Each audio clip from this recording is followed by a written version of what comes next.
네, 시장 분위기가 한결 좋아졌습니다. 수익들을 좀 잘 내고 계신 거죠? 네, 저희가 또 관련된 이야기들 하면서 종목 탐색하겠습니다.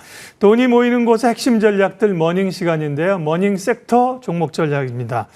윤정식 바로자산 운용 상무 함께하겠습니다. 연결돼 있죠. 안녕하세요, 상무님. 네, 안녕하세요. 네, 말씀드린 것처럼 시장 분위기가 좀 좋아졌고 몇몇 섹터에서 상승 종목이 확산되고 있는 흐름들인데요. 오늘도 시장에서 관심 갖고 있는 핵심 종목들 비교하면서 투자 결정하겠습니다. 오늘은 건설주 가운데 현대건설과 GS건설. 네, 지금 대장주는 이제 현대건설이고 워낙 사실 건설주들이 흐름 좋았는데 오늘은 뭐 GS건설도 강하고요. 예, 두 종목을 일단 각각 비교해보고 그 가운데 또 한 종목을 선택할게요. 예, 일단 건설주 흐름 최근에 좋은 이유는 무엇입니까?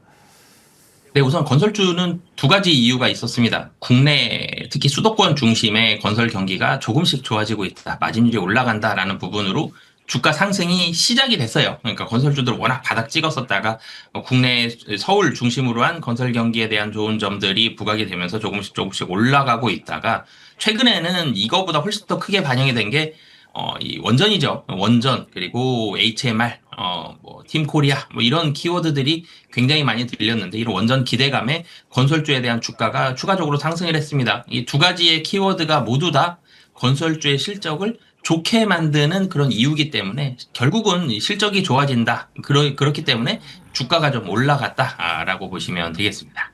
네.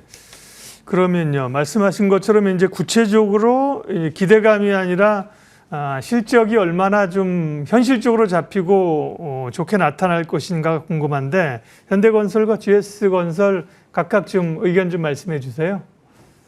네, 사실 좀 전에도 말씀을 주셨지만 지금까지의 대장주는 현대건설이었습니다. 현대건설이 연초에 주가가 2만 원대 초반이었습니다. 2만 원대 초반이었던 주가, 2만 원대 한 초반, 중반 이렇게 움직이던 모습들이 있다가 오늘 지금 현재 주가가 6만 3천 원이죠. 오늘 장중 고점은 8만 원까지 갔었는데 어찌됐든 6만 원까지 약 한 3배 가까운 그런 주가의 상승률을 보여줬습니다. 현대건설이 가장 많이 오른 이유는 우선 작년에 많은 부분들을 털어냈다라는 점이죠. 좋지 못했었던 부분들. 건설주가 최근에 올라가는 이유가 마진율이 확 좋아진 거거든요. 저마진 상태 혹은 역마진 상태의 그런 수주들이 좀 있었는데 이런 부분들을 특히 현대건설이 작년에 많이 털어내면서 금년 실적 가이던스, 영업이익 가이던스가 1조 2천억 원을 제시를 했습니다. 근데 1조 2천억 원 잘 지켜가고 있죠. 그만큼 작년에 많이 털어냈고 그만큼 금년에 턴어라운드를 좀 더 확실하게 할 것이다. 이런 기대감으로 주가 상승이 좀 시작을 했고요. 국내 얘기 조금 더 드리자라면 반포 1단지, 이 반포 1단지에 대한 기대감들, 이 정비 사업이라는 표현을 하죠. 상당히 오래된 부분들을 다시 재정비를 하면서 새로 된 아파트를 굉장히 크게 짓겠다. 수주 금액이 굉장히 큽니다. 반포 1단지 때문에 현대건설 수주 잔액이 정비사업 수주액만 39조 원으로 지금 1위거든요. 정비사업 마진율이 굉장히 좋습니다. 그렇기 때문에 현대건설에 대한 국내 이 정비사업에 대한 수주 1위 그리고 이 수익성 지금 이 1분기 말 공사 진행률이 11.5%거든요. 이 금년의 수주 실적에 좀 더 적극적으로 금년부터 좀 반영이 된다라고 보시면 되겠고요. 좀 전에도 말씀드렸지만 작년에 굉장히 좋지 않은 실적 대규모 적자로 다 털어냈고 금년에 어닝 서프라이즈를 기록을 하면서 순이익단이 굉장히 좋아지고 있다는 점. 그리고 좀 전에도 말씀드렸지만 원전인데 원전 그러면 건설자 중에서 현대건설이 1번이죠. 1번으로 떠오릅니다. 대형 원전도 같이 수주하고 있고요. SMR도 같이 수주를 하고 있는데 이 부분이 하반기에는 본격적으로 실적이 반영이 된다. 이 부분이 있으면서 현대건설이 주가가 좀 많이 오른 그런 부분들이 좀 있는데요. 근데 현대건설 오늘도 윗골을 좀 길게 달았죠. 그리고 원전에 대한 부분들이, 원전 관련된 종목들이 최근에 많이 올랐는데 차익 실현 매물들이 좀 강하게 좀 나오고 있습니다. 현대건설이 좀 나쁘다라기보다는 좀 빠른 속도로 올랐고 여기에서 차익 실현 매물들, 최근 들어서 차익 실현 매물이 단기적으로 많이 오른 종목들 좀 나오고 좀 쉬었다 다시 올라가는 이런 모습들이 좀 많기 때문에 현대건설에 대한 실적 전망은 좋습니다만 지금 당장은 차익 실현 매물이 좀 나오는 구간이기 때문에 일정 부분 비중을 좀 축소하시는 그런 전략을 좀 말씀을 드리겠고요. 이어서 GS건설도 말씀을 드리겠는데 사실 GS건설 그러면 해외보다는 한국입니다. 국내 주택 자이라는 브랜드를 굉장히 강력한 이 브랜드를 바탕으로 해서 아파트 중심으로 한 이 수주를 분양을 보여주고 있는데 이 국내에서 자이라는 브랜드 탑3 안에 드는 굉장히 좋은 브랜드를 가지고 있기 때문에 국내 주택 이 브랜드 우위를 바탕으로 수도권과 지방 광역시의 양질의 사업장들을 상당히 좀 많이 보유하고 있다는 점. 그러면서 이런 부분들을 바탕으로 해서 2분기 영업이익은 컨센서스를 상회할 것으로 전망을 하고 있습니다.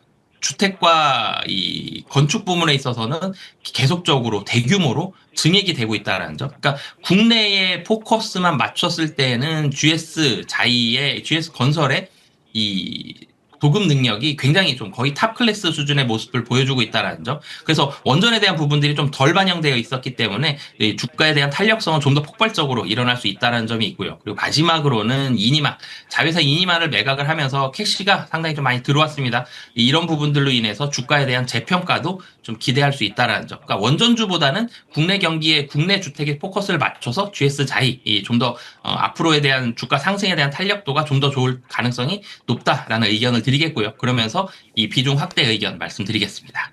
네.